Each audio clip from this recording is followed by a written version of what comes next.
सभी भक्तों को राधे राधे। सखी सहेली चैनल में आप सबका बहुत बहुत स्वागत है।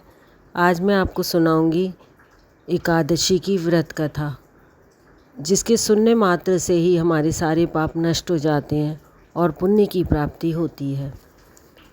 इस एकादशी का नाम है कामिका एकादशी। ये श्रावण कृष्ण पक्ष एकादशी है। कुंती पुत्र धर्मराज युधिष्ठिर बोले, हे भगवान, आप मुझे कृपा करके श्रावण कृष्ण एकादशी का क्या नाम है, इसकी क्या विधि है, इसमें कौन से देवता की पूजा होती है तथा इसका व्रत करने से मनुष्य को क्या फल मिलता है, सब बताइए। भगवान श्री कृष्ण ने कहा, हे युधिष्ठिर, इस एकादशी का वर्णन एक समय ब्रह्मा जी ने नारद जी के पूछने पर उन्हें सुनाया था, वही मैं तुमको बताता हूँ। ब्रह्मा जी ने कहा, हे नारद, श्रावण मास की कृष्ण पक्ष एकादशी का नाम कामिका है। इसके सुनने मात्र से अनंत फल मिलता है। इस दिन शंख, चक्र, गदा, पद्मधारी भगवान विष्णु का हरि, माधव, मधुसूदन आदि नामों से पूजन किया जाता है। गंगा, काशी, नैमिषारण्य और पुष्कर स्नान के फल से अधिक विष्णु भगवान के पूजन का फल होता है।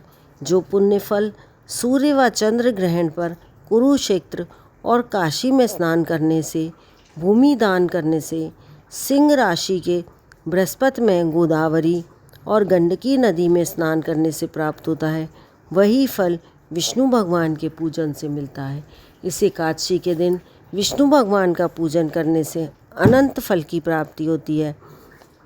श्रावण मास में भगवान का पूजन करने से देवता, गंधर्व और सूर्य आदि सब पूजित हो जाते हैं। सबकी एक साथ पूजा हो जाती है। अतः पापों को नष्ट करने के लिए मनुष्यों को कामिका एकादशी का व्रत और विष्णु भगवान का पूजन श्रावण मास में अवश्य करना चाहिए। जो भक्त कामिका एकादशी के व्रत में उपवास करते हैं और इसके साथ विष्णु पूजन भी करते हैं, तो व्रत के प्रभाव से उनके सब देवों, किन्नरों, नागों और पितरों का पूजन हो जाता है। इसलिए मनुष्य को पापों से मुक्ति पाने के लिए ये व्रत नियमानुसार और विधि पूर्वक करना चाहिए। भगवान ने स्वयं बतलाया है कि आध्यात्म विद्या से जो पुण्य मनुष्यों को प्राप्त होता है, उससे अधिक पुण्य तो कामिका एकादशी के व्रत से मिल जाता है। ये व्रत मनुष्यों को मरते समय नरक में जाने से बचाता है।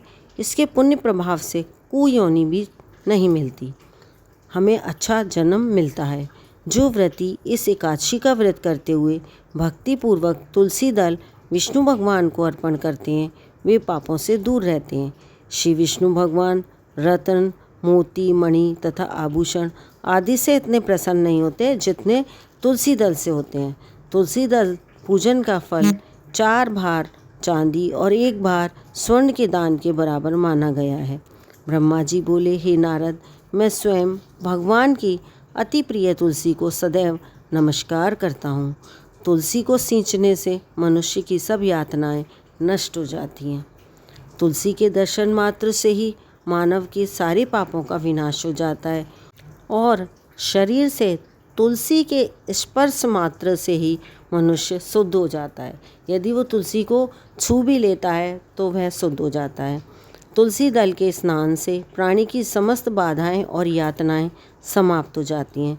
जो श्रद्धापूर्वक भगवान के चरणों में तुलसी जी को अर्पण करते हैं, वह भव सागर से मुक्त हो जाते हैं। कामिका एकादशी को रात्रि जागरण व दीपदान करने वालों को पुण्य का वर्णन करने में स्वयं चित्रगुप्त भी असमर्थ हैं। एकादशी व्रत के दिन प्रभु के समक्ष दीप जलाने वालों के पितर उस दिन स्वर्ग जाते हैं, तो उन्हें स्वर्ग में जाने पर हजारों दीपकों की रोशनी प्राप्त होती है।